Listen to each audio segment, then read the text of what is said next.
Silakan Selamat Pak pagi, Mora. ya. Selamat pagi buat semuanya, saudaraku yang ada di mana tempat. Saya mau bagikan pagi hari ini.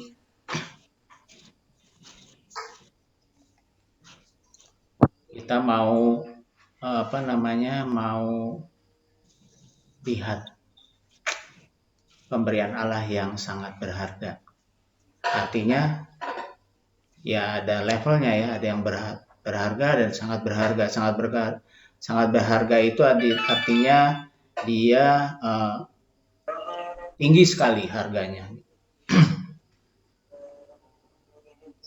Sebentar.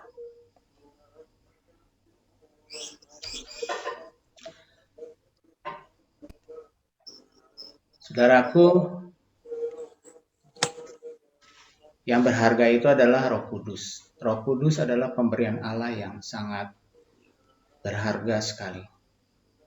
Paling tinggi, paling top.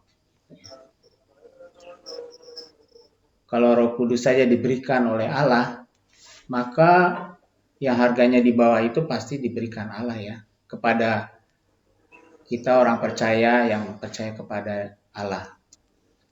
Mari saudaraku kita baca firman Tuhan di Lukas 11 ayat 9 sampai 13 ya.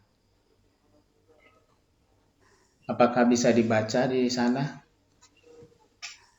Bisa.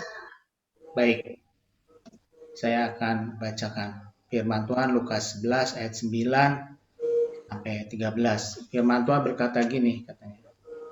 Oleh karena itu aku berkata kepadamu, mintalah maka akan diberikan kepadamu. Mintalah maka akan diberikan kepadamu. Carilah maka kamu akan mendapat. Ketoklah maka pintu akan dibukakan bagimu. Karena setiap orang yang meminta, menerima, dan setiap orang yang mencari, mendapat, dan setiap orang yang mengetok, baginya pintu dibukakan.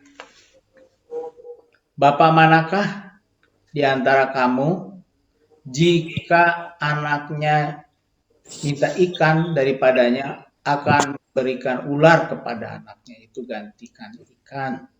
Atau jika ia meminta telur, akan memberikan kepadanya kalajengking.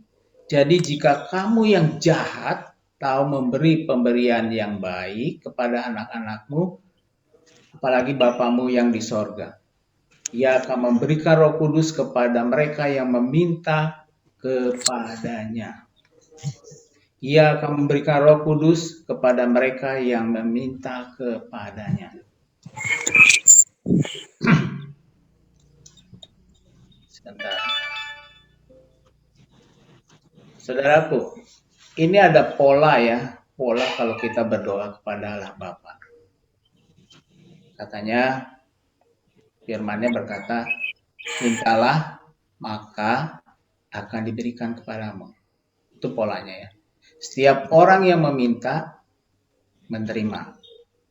Nomor 2, carilah maka kamu akan mendapat. Setiap orang yang mencari, mendapat. Ketoklah maka pintu akan dibukakan bagimu. Setiap orang yang mengetok, baginya pintu dibuka.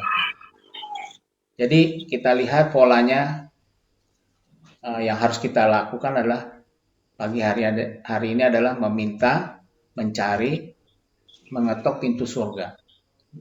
Ya. Lalu sebelum kita ke sana, kita harus bertanya kepada diri kita sendiri dulu ya. Apakah kita kenal Bapa enggak? Kalau nggak kenal Bapa ya repot juga. Nah, supaya kita kenal ya harus bergaul dengan Dia ya. Bapa yang baik akan selalu bergaul dengan anaknya sehingga anaknya kenal sekali siapa bapaknya. Ya. Firman Tuhannya katanya demikian, saudara. Bapa manakah di antara kamu jika anaknya minta ikan daripadanya? Jika anaknya minta ikan daripadanya, akan memberikan ular kepada anaknya, itu ganti ikan. Jika ia minta telur, akan memberikan kepadanya kalajengking. Enggak ya. Jadi jika kamu yang jahat tahu memberi pemberian yang baik kepada anak-anakmu, apalagi Bapamu yang di sorga, ia akan memberikan Roh Kudus kepada mereka yang meminta kepadanya. Kita lihat nih, Bapak kita nih Bapak yang luar biasa, Bapak yang baik.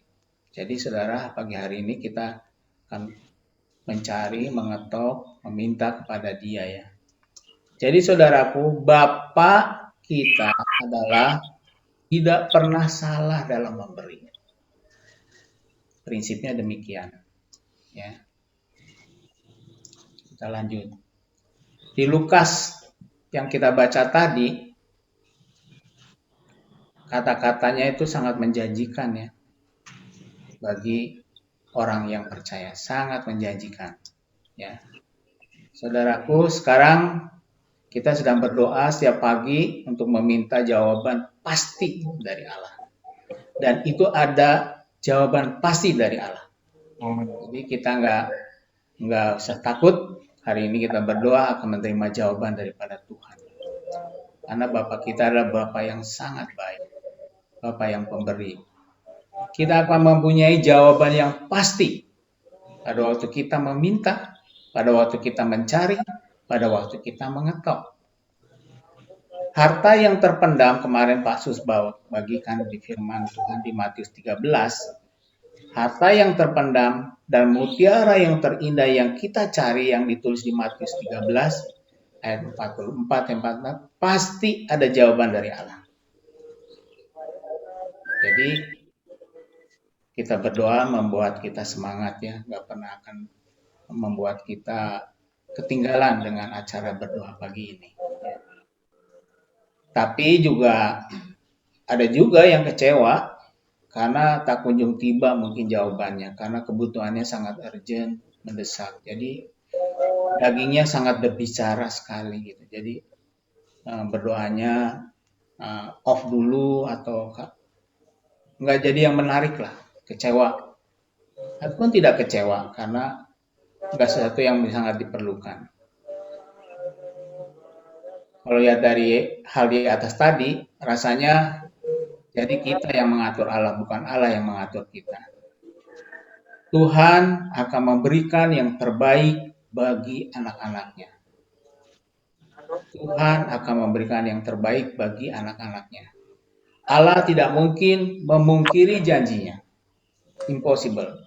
Pasti. Jika kita boleh meminta apa saja, jadi kita boleh minta apa saja, silakan hari ini kita boleh meminta apa saja kepada Dia, asalkan apa yang kita doakan sesuai dengan kehendak Allah. Meminta orang disembuhkan, meminta negara boleh, Indonesia boleh mengalami revival yang luar biasa, silakan meminta. Hari ini ada orang dijamah hidupnya, apa saja boleh minta. Karena Tuhan meminta kita untuk mencari, mengetuk, dan meminta kepada Dia. Jadi yang perlu kita tekankan di dalam berdoa adalah ketekunan. Ketekunan kita berdoa dan kepercayaan kita kepada Allah. Keraguan-raguan, ketidakpercayaan kita, ketidakpedulian kita bisa menghambat doa kita. Kita nggak mau doa apa yang kita lakukan salah atau kita ragu-ragu apa benar atau enggak. Jadi keraguan, ketidakpercayaan, ketidakpedulian bisa menghambat jawaban doa kita. Jadi pagi ini mari kita berdoa dengan tekun dan percaya bahwa Ia akan menjawab doa kita. Mari kita berdoa, saudaraku.